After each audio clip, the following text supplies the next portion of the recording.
अस्सलामु अलैकुम दोस्तों। आज की कहानी सिर्फ एक नौजवान की नहीं बल्कि ईमान की ताकत की कहानी है। एक छोटे से गांव में सैफ नाम का लड़का रहता था। घर गरीब था लेकिन उसका दिल अल्लाह के जिक्र से रोशन था। वो पांचों वक्त की नमाज पढ़ता, माँ बाप की खिदमत करता और हर हाल में शुक्र अदा करता। गांव की छोटी सी मस्जिद उसके लिए दुनिया की सबसे प्यारी जगह थी। लेकिन एक रात सब कुछ बदल गया। ईशा की नमाज के दौरान जब वो सजदे में गया तो उसे महसूस हुआ जैसे कोई उसके बहुत करीब खड़ा है।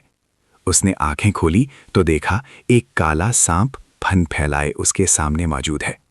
दिल तेज धड़कने लगा मगर उसने नमाज नहीं तोड़ी। उसकी जुबान पर सिर्फ दुआ थी और दिल में भरोसा। अगले कई दिनों तक वो साया बार बार लौटता रहा, कभी सांप बनकर, कभी धुएं की शक्ल में, कभी उसके कानों में फुसफुसाता कि ये रास्ता छोड़ दे। लेकिन सैफ हर बार एक ही जवाब देता, मेरा भरोसा सिर्फ अल्लाह पर है। एक दिन उसका छोटा भाई तेज बुखार में तपने लगा। गांव वालों ने तरह तरह की बातें शुरू कर दी। माँ की आंखों में डर साफ दिखाई देता था मगर सैफ ने हिम्मत नहीं हारी। वो पूरी रात भाई के पास बैठा दुआ करता रहा, कुरान की आयतें पढ़ता रहा। सुबह होते होते बुखार उतर गया। अब उसे समझ आ गया था कि ये डर की जंग है और डर से बड़ी चीज़ है यकीन। फिर एक रात तहज्जुद की नमाज में वही काली ताकत पहले से ज्यादा खौफनाक रूप में सामने आई। उसने धमकी दी कि अब आखिरी मौका है, मगर सैफ डटा रहा।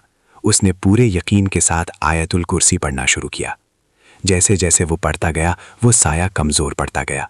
उसकी आवाज टूटने लगी, उसका धुआं बिखरने लगा। आखिर एक पल ऐसा आया जब सब कुछ अचानक शांत हो गया, जैसे अंधेरा खुद रोशनी से हार गया हो। सैफ जमीन पर बैठा था। उसके दिल में अजीब सा सुकून था, जैसे कोई भारी बोझ उतर गया हो। उस दिन के बाद वो साया कभी वापस नहीं आया। गांव वालों ने सीखा कि असली ताकत डर में नहीं बल्कि भरोसे में है।